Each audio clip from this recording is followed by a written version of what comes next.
राज्यात पहिलीपासून हिंदी भाषा सक्तीची नव्या शैक्षणिक धोरणावर शिक्कामोर्तब।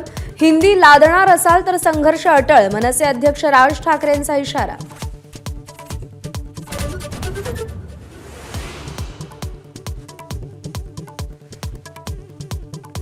बाळासाहेबांच्या आवाजाची नक्कल म्हणजे पोरकटपणा आणि उबाठेपणा। एकनाथ शिंदेंचा उद्धव ठाकरेंवर हल्लाबोल।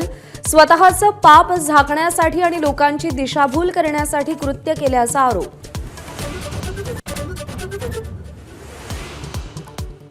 नाशिक दगडफेकी प्रकरणी आतापर्यंत 1400 ते 1500 जणांवर गुन्हा दाखल। संशयित आरोपींमध्ये काँग्रेस, ठाकरेंच्या शिवसेनेसह शरद पवारांच्या राष्ट्रवादीच्या कार्यकर्त्यांचाही समावेश।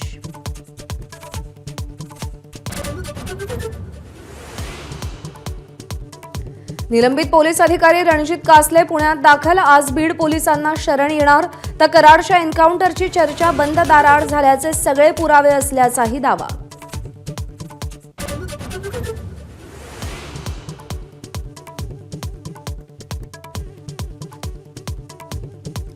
तनिषा भिसे मृत्यू प्रकरणी ससून रुग्णालयाच्या वैद्यकीय समितीकडून पुणे पोलिसांकडे अहवाल सादर।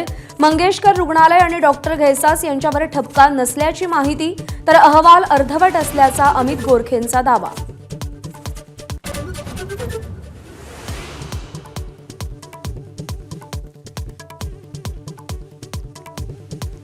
मुख्यमंत्री देवेंद्र फडणवीसांना उच्च न्यायालयाची नोटीस। विधानसभेला निवडणूक आयोगाच्या नियमांची पायमल्ली केली।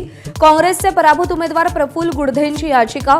उत्तर सादर करण्याचे मुख्यमंत्री फडणवीसांना निर्देश।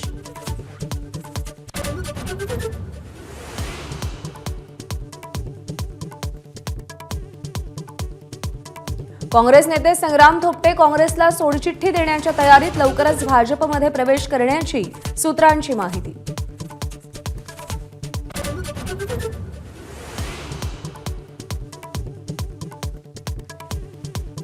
दोन दशकांनंतर रशियानं तालिबानला दहशतवादी संघटनेच्या यादीतून मुक्त केलं। रशियाच्या सुप्रीम कोर्टाचा तालिबानला दिलासा। रशिया तालिबानच्या वाटाघाटीनंतर निर्णय।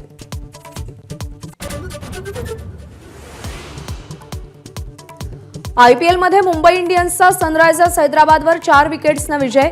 163 धावांच्या लक्ष्याचा यशस्वी पाठलाग। मुंबईचा मोसमातला तिसरा विजय।